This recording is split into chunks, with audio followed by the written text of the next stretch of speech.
Les établissements de santé de Montréal et de Laval viennent de donner la priorité à une seule et même entreprise pour tous les soins à domicile qu'on n'arrive pas à fournir. Alors, un contrat lucratif qui fait des jaloux, mais qui pourrait aussi avoir un impact négatif sur les conditions de travail des femmes qui œuvrent dans ce domaine-là. Tout de suite, je joins Benoît Caron. Il est le directeur général pour le réseau de coopération des entreprises d'économie sociale en aide à domicile. Bonjour, Monsieur Caron. Bonjour, madame. Alors, directement, cette première question, quelles sont les conséquences d'une telle décision? Bien, les conséquences d'une telle décision, on les verra à plus long terme. On sait déjà que tout ça est dans le cadre de la loi sur les contrats des organismes publics qui privilégie, bien entendu, le meilleur soumissionnaire au niveau du prix. Alors, les ESAD, les entreprises d'économie sociale en aide à domicile qui sont partout au Québec, sont exploitées à des fins non lucratives. Alors, c'est sûr que dans le cas des appels d'offres, les propositions que nous, on fait sont des propositions dans un cadre d'entreprise exploitée à des fins non lucratives. Donc, l'objectif n'étant pas de faire des bénéfices, mais plutôt d'offrir des services de qualité. Bon. Alors, bien entendu, dans un cas pareil, on va offrir nos services au coûtant, au prix qu'ils coûtent, pour assurer la qualité et la formation des préposés qui vont intervenir. Alors, êtes-vous en mesure de nous dire pourquoi des entreprises d'économie sociale en aide à domicile ont boudé cet appel d'offres-là?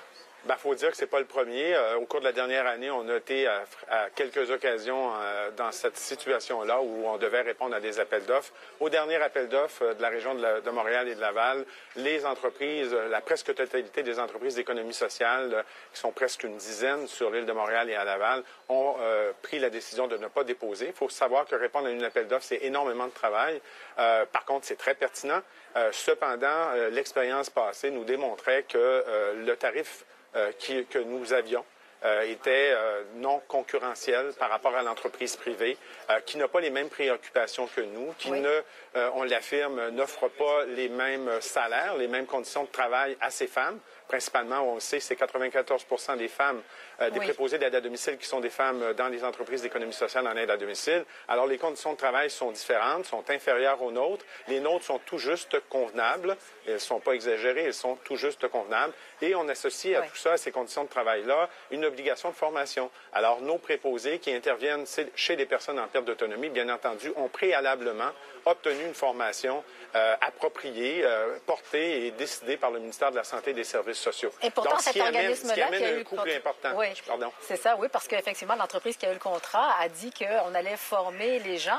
Avez-vous l'impression, M. Caron, qu'on est en train peut-être d'assister à une certaine privatisation accrue de ces services-là, dans mesure où, oui, entrer dans un processus là pour répondre à un appel d'offres, c'est beaucoup de travail? Bien, quand on parle de bitume, d'aller au meilleur prix, c'est peut-être pertinent.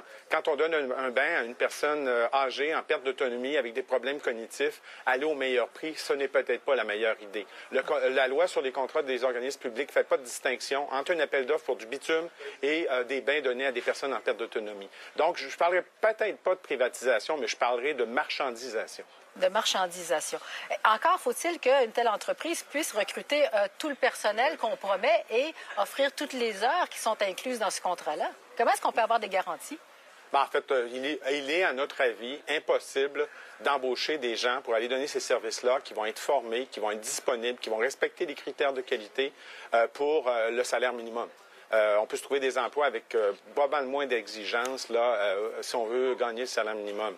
Alors, l'entreprise qui a gagné l'appel d'offres à Montréal vend ses services un peu moins de 18 de l'heure. Oui. Pour nous, pour toutes les entreprises de la région de Montréal, comme pour les 100 entreprises du Québec, vendre ces services-là à 18 l'heure, ou à moins de 18 l'heure, avec toutes les obligations qu'on a, en souhaitant aussi, ce qui est très important, donner des conditions tout juste convenables à ces femmes. Oui. C'est impossible. C'est impossible. Bon, bien, M. Caron, justement, vous dites qu'à 18 l'heure, on ne peut pas offrir un tel service avec autant de qualité. Ce serait quoi, finalement, le barème de base, à votre avis? Nous, nos services, le taux moyen pour des services d'assistance personnelle. Alors, on est directement là, au niveau des soins à la personne, des services qui sont partagés avec des prestataires externes par le réseau de la santé. On parle d'une moyenne de 24,50 $. Bon. Est-ce que vous avez mentionné tout ça à la ministre Charlebois, à savoir, la marchandisation, le concept que vous utilisez, puis le fait, effectivement, qu'on n'arrivera pas à trouver tout le monde pour donner de tels services à un tel prix? Bien, je pense que la décision que les entreprises d'économie sociale de la région de Montréal ont pris récemment de ne pas répondre à cet appel d'offres-là est assez éloquente là, dans la perception qu'on a.